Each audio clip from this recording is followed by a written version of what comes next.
მოგესალმებით კოლეგებო, მივესალმები ბაბარაც, ამ ადამიანებს, რომლებიც დაინტერესებული არიან იურიდიულ საკითხთა კომიტეტის სხდომით და გვიყურებენ.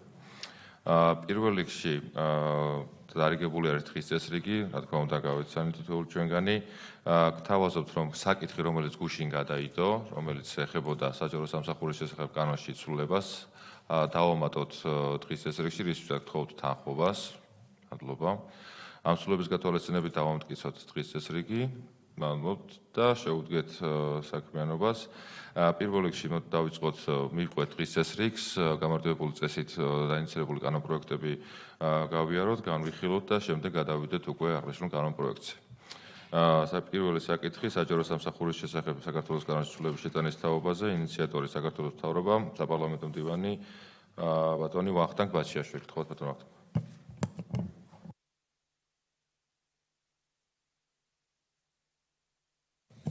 მოგესალმებით, წარმოგიდგენთ საჯარო სამსახურის შესახებ საქართველოს კანონში შესატან ცვლილებას. აღნიშნული კანონპროექტი ითვალისწინებს გარდამავალი პერიოდის გაგრძელებას 2025 წლიდან 2027 წლამდე. გარდამავალი პერიოდი ეს გახლავთ დრო, რომლის განმავლობაშიც საჯარო სამართლის იურიდიულ პირებზე საჯარო სამსახურის შესახებ საქართველოს კანონით განსაზღვრული ნორმები ვრცელდება ფრაგმენტულად. დღესდღეობით ეს ვადა არის განსაზღვრული 2025 წლის 1 იანვრამდე. ამ ვადის გადაუწევლობის შემთხვევაში კი 1 იანვრიდან ავტომატურად ყველა საჯარო სამართლის იურიდიულ პირზე გავრცელდება სრულად საჯარო სამსახურის შესახებ საქართველოს კანონით განსაზღვრული რეგულაციები.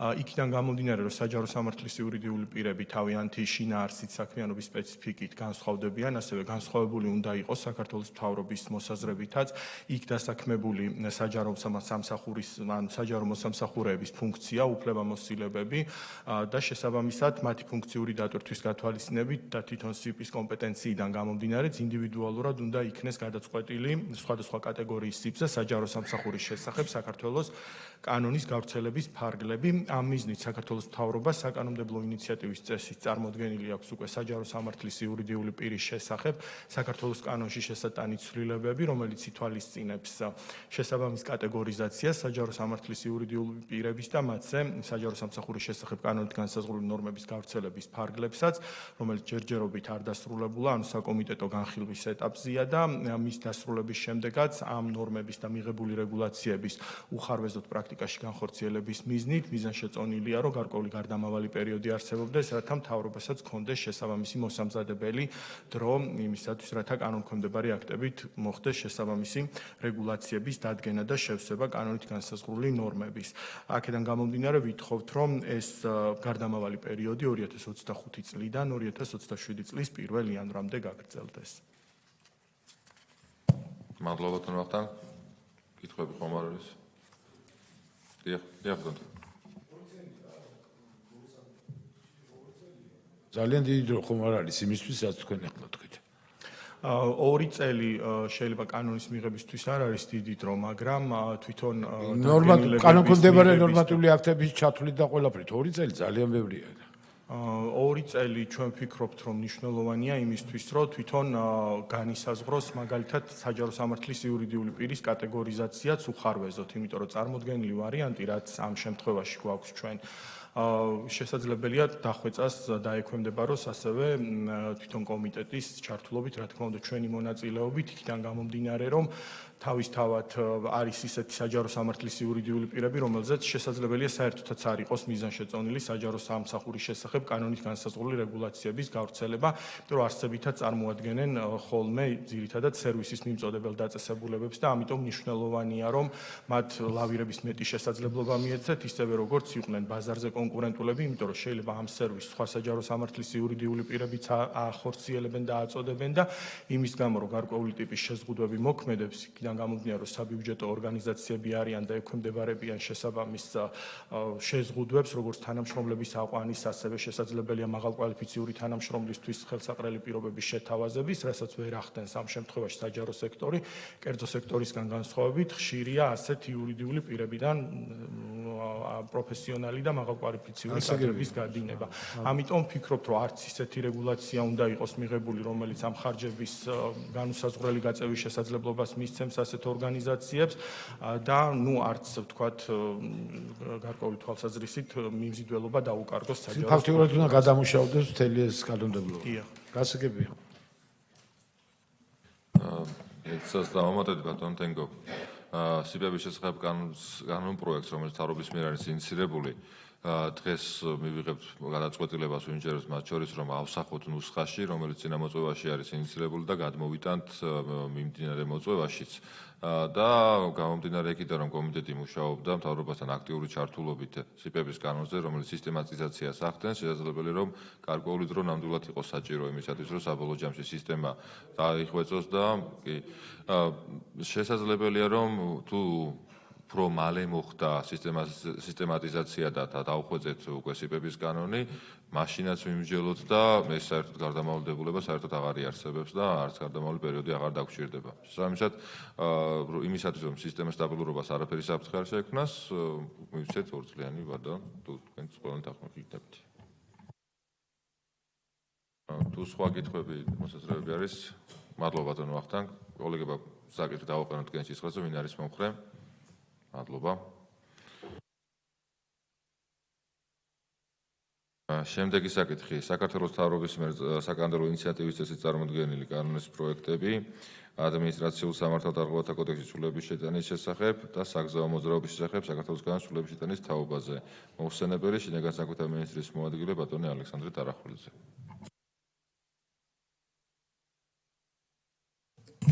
მოგესალმებით, წარმოგიდგენთ ადმინისტრაციულ სამართალდარღვევათა კოდექსის ცვლილების შეტანის თაობაზე კანონპროექტს, რომლის თამდევი ასევე საგზაო მოძრაობის შესახებ კანონში ცვლილებები.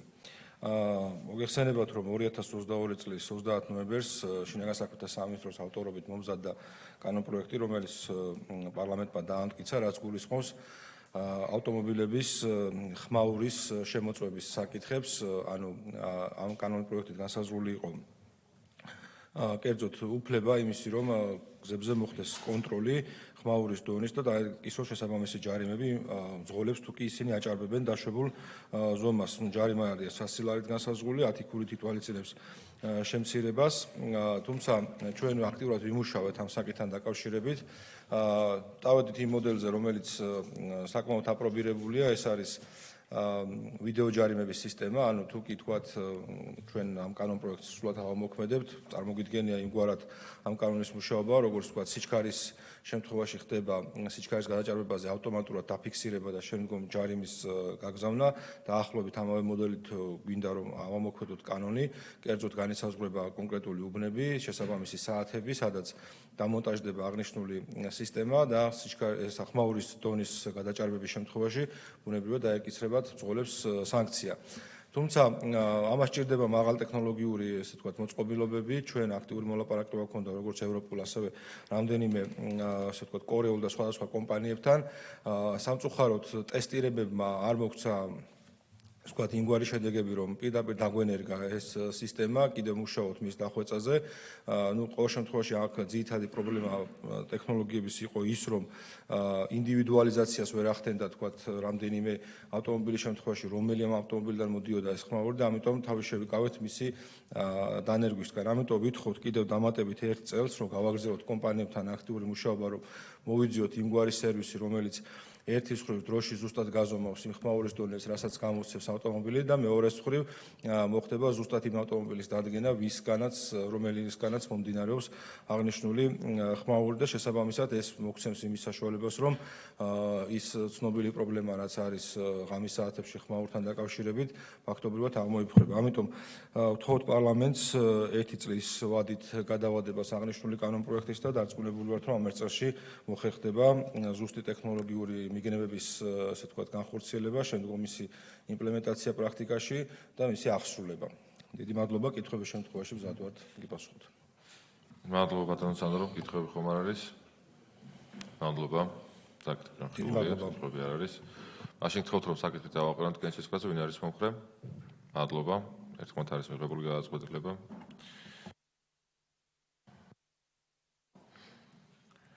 შემდეგი საკითხი საქართველოს მთავრობის მიერ საკანონმდებლო ინიციატივის წესით წარმოდგენილი საქართველოს ორგანული კანონის პროექტი საქართველოს მოქალაქეობის შესახებ საქართველოს ორგანული კანონის ცვლილების შეტანის თაობაზე მომხსენებელი იუსტიციის მინისტრის მოადგილე ბატონი ბექა წამაშვილი.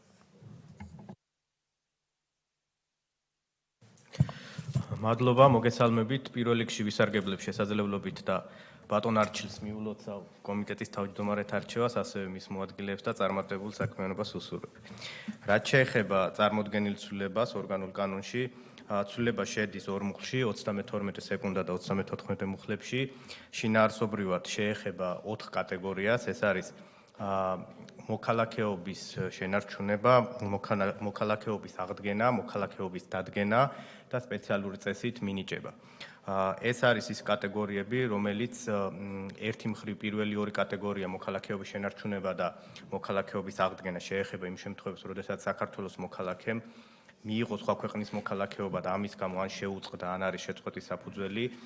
2018 წელს იქნა პირველად მიღებული ეს საკანონმდებლო ცვლილება და მიეცათ შესაძლებლობა ჩვენს მოქალაქეებს, რომ ან შეენარჩუნებინათ, ან თუ არ იყო ჯერ დაკარგული მოქალაქეობა, მათ თუ უკვე დაკარგული იყო მოქალაქეობა აღედგინათ.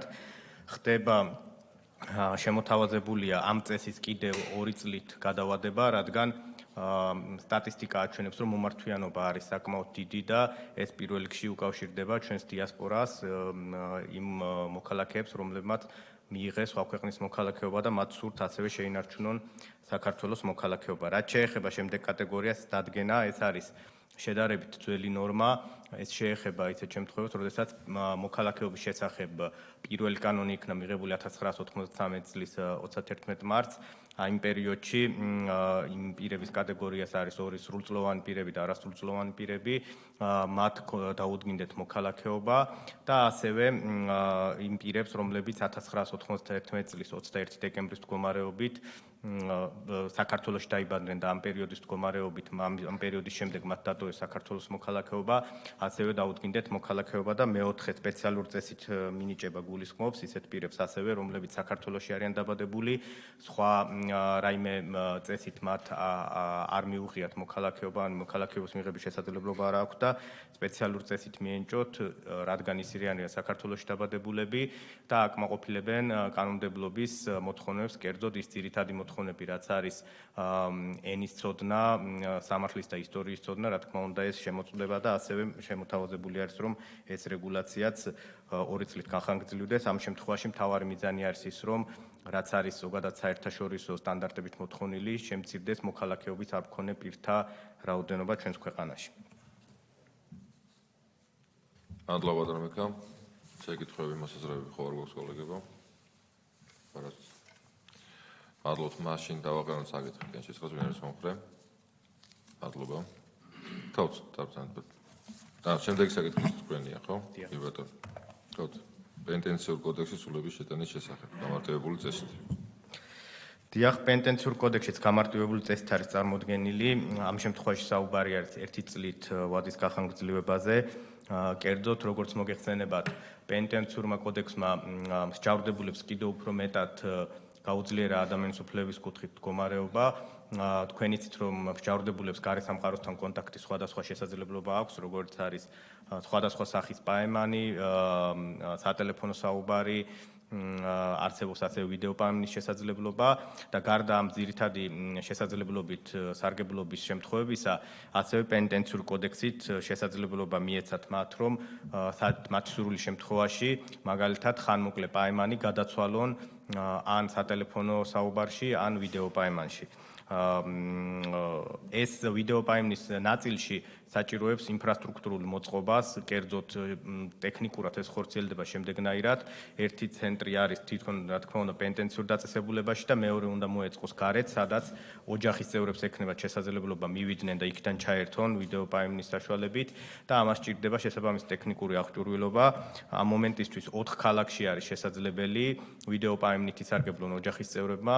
ეს არის თბილისი, რუსთავი, ბათუმი ბათუმი და ქუთაისი და იმისათვის რომ სრულად იყოს შესაძლებელი აი ამ საკანონმდებლო ნორმის პრაქტიკაში დანერგვა, დამატებით საჭირო არის ჩვენ ვარაუდობთ რომ დამატებით 4 ქალაქში იგეგმება მომდევნო წელს და ვფიქრობთ რომ ეს ერთი წელი იქნება სრულად საკმარისი, დაგეგმილი არის ზუგდიდში, თელავში, ხაშურში და ონში ამ სივრცეების მოწყობა და უკვე სრულად იქნება შესაძლებელი ამ ვიდეო პაემნის ჩანაცვლების შესაძლებლობა. ან რომ გავმარტოთ, აქ საუბარი არის იმაზე, რომ ვიდეო პაემნის ჩვეულებრივ ისარგებლებენ წელსაც მსჯავრდებულები, უბრალოდ საუბარის რომ გარდა ვიდეო პაემნის სარგებლობის და დამატებით მათ რომ მოითხოვონ ხანმოკლე პაემნის გადაცვლა ვიდეო პაემაში. ეს შესაძლოა საკმაოდ დიდ რაოდენობაზე ავიდეს და შემოთავაზებულია სწორედ იმიტომ, რომ აი ამ დამატებითი შესაძლებლობისთვის ვიყოთ ინფრასტრუქტურულად მზად.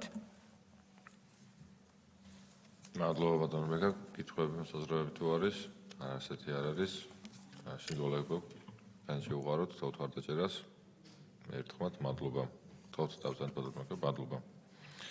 კოლეგებო, შემდეგი საკითხი არის დღისასწაულს გათვალისწინებული მეხუთე საკითხი წინამოწვევის პარლამენტში განსახილულად წარდგენილი იმ კანონპროექტების განხილვის პროცედურის გაგრძელების მიზანშემწეობასთან დაკავშირებით, რომელიც წამყვან კომიტეტად განისაზღვრა იურიდიულ საკითხთა კომიტეტი.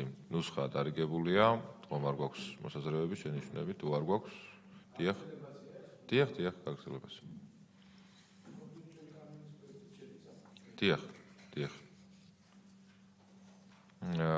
და თუ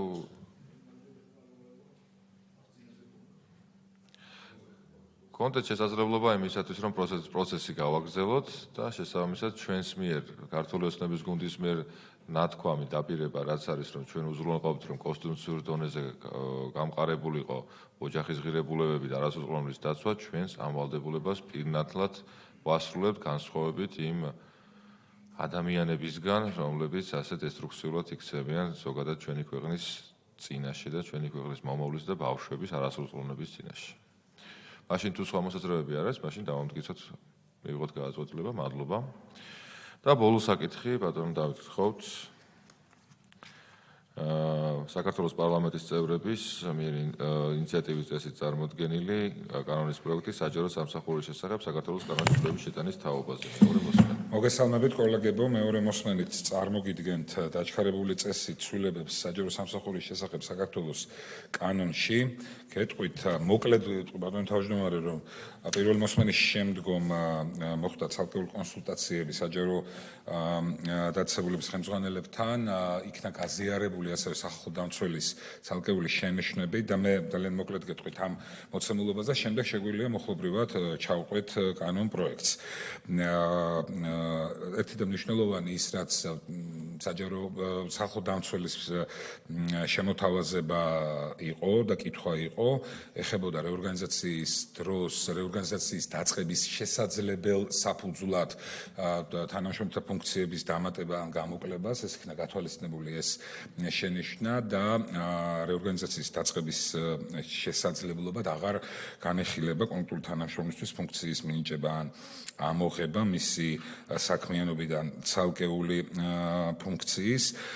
იქნა ასევე ცალკეული ინსინუაციებიც გამოიწვია და არასწორი შეფასებებიც კონკრეტულმა დანაწესმა პირველი რედაქციის, სადაც საუბარი იყო იმაზე, რომ რეორგანიზაციის შედეგად ცხადდება გამოცხადებული კონკურსი ავტომატურად იწვევს თანამშრომელთა განთავისუფლებას, იმისთვის რომ კიდევ უფრო მეტად განჭრეტადი იყოს მუხლი და ადვილად აღქმადი, იქნა შესაბამისი ცვლილება განხორციელებული რედაქციაში და იქნა შემოთავაზებული კოლეგებისთვის რედაქცია, სადაც რეორგანიზაცია რა თქმა უნდა არ იწვევს ავტომატურად რაიმე ფორმით პირდაპირ შეწყვეტას მსახურებრივი ურთიერთობის და ანუ რეალურად კონკურსი, რომელიც გამოცხადება რეორგანიზაციის შემდეგ, იქნება განსაზღვრელი იმისა, თუ კონკურსის შედეგად ვინ ასე ვთქვათ რეორგანიზაციის ფონზე დარჩება თანამშრომლად და კონკურს ვინ ვერ გაიმარჯვებს ვთქვათ კონკურსში და შესაბამისად ადეკვატური შედეგები დაუდგება, თუმცა აქაც არის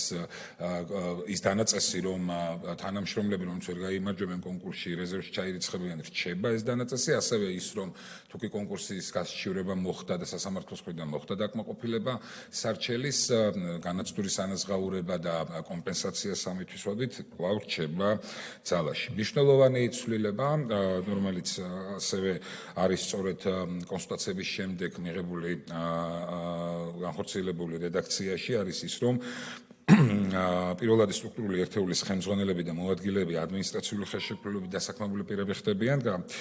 პირველადი სტრუქტურული ერთეული წარმოადგენს რა უმაღლეს მენეჯერულ პოზიციას, ეს რგოლი წარმოადგენს უშუალოდ დამაკავშირებელს ხელმძღვანელსა და მოხელეებს შორის. დობის საკითხი ძალიან მნიშვნელოვანი, სანდოობის საკითხი არის უმნიშვნელოვანესი. ამ დროს, რადგანაც სწორედ ამ რგოლის მეშვეობით ხდება ხელმძღვანელის მიერ კონკრეტული დაწესებულების მიმართ ვის ხელმძღვანელიც არის სტრატეგიის განხორციელება, ხელმძღვანელობითი უფლებამოსილების განხორციელება, პირდაპირ შეგვიძლია ვთქვათ. ამიტომაც მნიშვნელოვანია, რომ ეს საკითხი სწორედ სანდოობის პროფესიონალებთან ერთად სანდოობის ჭრილში იყოს ეს მომენტი გადაწყვეტილი. ეს არის ძირითადად ის პრინციპული ხასიათის პირველ მოსმენასთან მიმართებით ცვლილებები, რომელიც ასევე ასახულია და დარიგებულია კოლეგებთან და ჩვენ შეგვიძლია უკვე გავმეხილოთ მეორე მოსმენით თითოეული მოხლე ბატონ თავმჯდომარე. მადლობა ბატონ დავით სრულყოფილად ინფორმაციის მოწოდებისთვის. მაშინ დავიწყოთ მუხლი პირველი პუნქტი პირველი. ამ მუხლში, რომელიც რეალურად მოქმედ კანონში არის, შეიცვალა მხოლოდ ერთი პუნქტი, დაემატა და ქვეპუნქტით გათვალისწინებული პირები. თუ არის აი მესახის კითხვები, ამას გავცემ პასუხს. მადლობა, მეორე პუნქტი. მეორე პუნქტიდან იქნა ამოღებული სიტყვა რეორგანიზაცია. ბატონო, პუნქტი 3. მესამე პუნქტიდან ეს იყო ხო უკვე არსებული არის ასევე მესამე პუნქტის არსებულ რედაქციაში იყო და აქ მესამე, მეორე და პირველი სიტყვები ამოვიდა და თუ ამ კანონით სხვა რამ არ არის გათვალისწინებული იქნა დადგენილი. ბატონო, მეოთხე პუნქტი. მეოთხე პუნქტი, რომელიც ასევე ახალია, კი ბატონო, და შედეგია, ასე ვთქვათ, პირველი მოსმენის შემდგომ არსებული კონსულტაციებისა და განსჯისა. ამ შემთხვევაში სიტყვები ამ საჯარო დაწესებულების პირველი იქნა ამოღებული და დამატებული იქნა ამ საჯარო დაწესებულების პირველადი სტრუქტურული ერთეულის ხელმძღვანელს, მის მოადგილეს ამავე საჯარო დაწესებულებაში. დანარჩენი ტექსტი უცვლელია. მადლობა, მეხუთე პუნქტი. მეხუთე პუნქტი ფაქტურად ცვლილების გარეშე სიტყვა რეორგანიზაცია იქნა ამოღებული. პუნქტი 6. პუნქტი 6, რომელიც ასევე კი ბატონო არისო ამ შემთხვევაში პირველ რედაქციაში, ამ შემთხვევაში აქ სიტყვა წელიწადში ერთხელ შეიცვალა და დარჩა 6 თვეში ერთხელ. B პუნქტის ეს მხოლოდ ეს ცვლილება განიცადა.